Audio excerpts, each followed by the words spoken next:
एक नगर में एक चित्रकार रहता था जो अपनी अद्भुत चित्रकला के लिए दूर दूर तक प्रसिद्ध था। एक दिन नगर के श्री कृष्ण मंदिर के भक्त मंडल ने चित्रकार से संपर्क किया। उन्होंने उससे प्रार्थना की, हमें भगवान श्री कृष्ण और कंस का एक भव्य चित्र चाहिए। ऐसा चित्र जो मंदिर की शोभा बढ़ाए और लोगों को श्री कृष्ण की विजय, धर्म की रक्षा और अधर्म के विनाश का संदेश दे।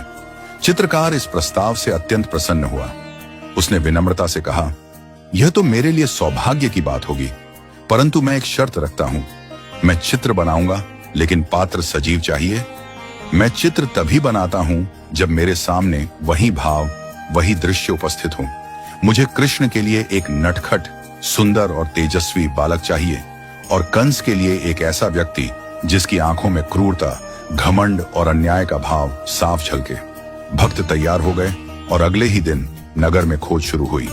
कुछ ही दिनों में उन्हें एक बालक मिला, सुंदर, भोला, आंखों में चमक, चेहरे पर मासूम शरारत।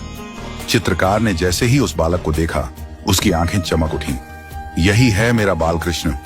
उसने बालक को सामने बैठाया और भाव विभोर होकर उसका चित्र बनाना शुरू किया।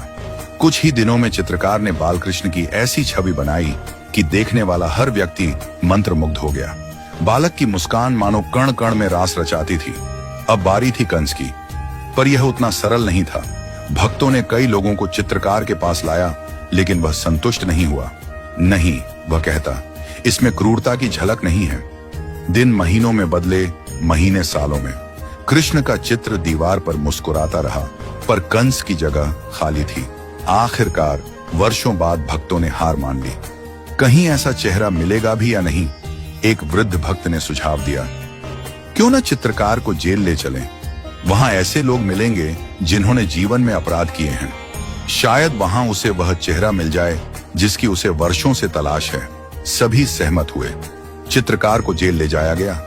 वहां अपराधियों की पंक्ति में खड़े चेहरों को देखते हुए चित्रकार की दृष्टि एक व्यक्ति पर टिक गई। उसकी आंखों में पश्चाताप नहीं, बल्कि कठोरता थी।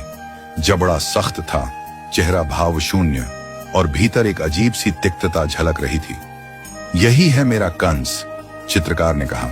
उस व्यक्ति को सामने बैठाया गया और चित्रकार ने कंस का चित्र बनाना आरंभ किया।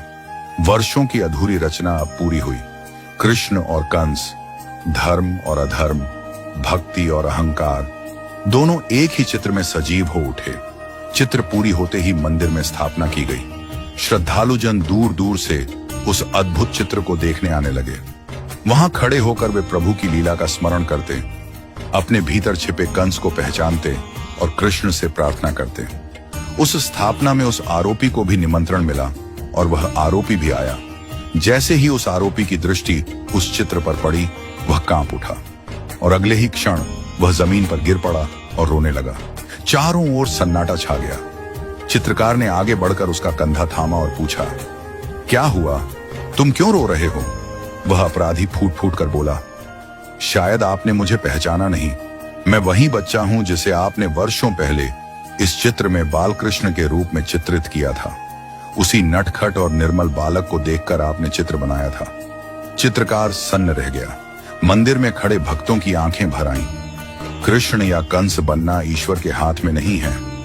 यह हमारे अपने कर्मों पर निर्भर करता है। हर व्यक्ति के भीतर दोनों छवियां होती हैं। हम किसे पोषित करें, यही हमारी असली पहचान तय करता है। उस दिन उस चित्र से न केवल एक कथा बनी, बल्कि सैकड़ों आत्माओं को आत्मदर्शन मिला।